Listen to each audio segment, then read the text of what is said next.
Hi guys, my name is Jayden Todd. We all go to school together, so that makes this easy. Today I'm going to tell you guys a short story called St. Lucy's Home for Girls Raised by Wolves by Karen Russell. I'm not going to give you guys a quiz or anything. I believe you read it, and if you didn't, I actually suggest you do because it's really interesting. So I'm going to give you guys a little bit of background information on Karen Russell. She is an American novelist and a short story writer. She was born on July 10th, 1981 in Miami, Florida. She was a finalist for the 2012 Pulitzer Prize for fiction. She was a recipient of the MacArthur Foundation Genius Grant in 2013, and in 2009 the National Book Foundation named her a 5 under 35 honoree. I chose this short story because it seemed like it'd be really interesting, and I wasn't let down. So now onto the short story.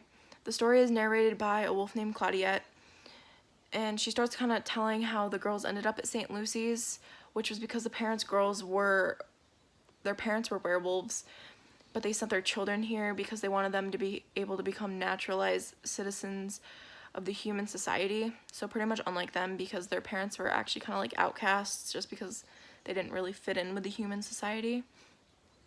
There was also a school for the boy werewolves, but they were separated and they weren't talked too much about in the story. So then the story goes on to tell how the girls were feeling once they arrived at St. Lucy's. Most of them were all really uncomfortable and they didn't know how to really adapt to their new surroundings.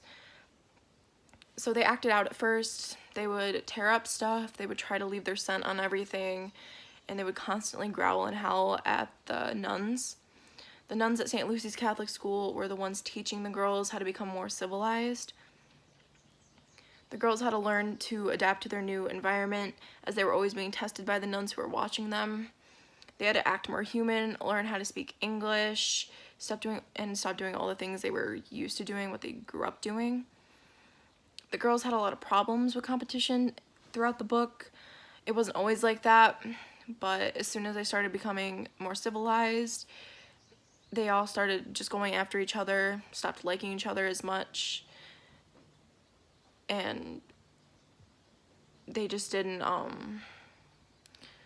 get along anymore.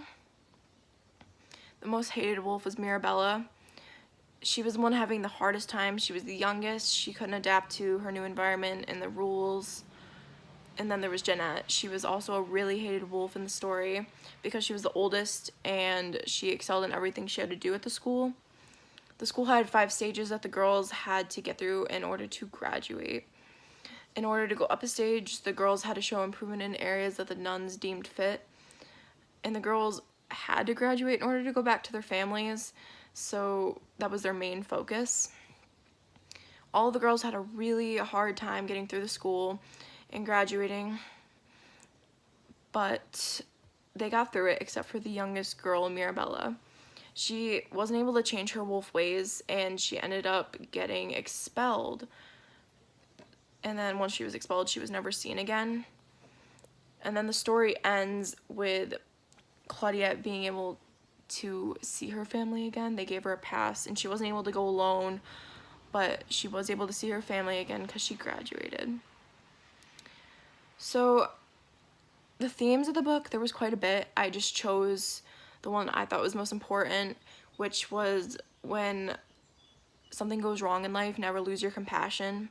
This is pretty big in the book because the girls were really compassionate towards each other before they got to St. Lucy's, and then once they got to St. Lucy's, they lost all their compassion towards each other once they became more civilized.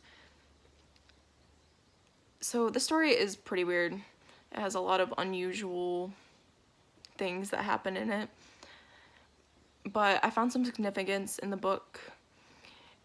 So I found out that it teaches you that you can change something about yourself or succeed if you try hard enough, and it also shows that family is really important, and that shows in the book quite a bit because the whole thing that kind of kept these girls going was that they knew they had to make their parents proud, and this is what their parents wanted, so it was pretty important.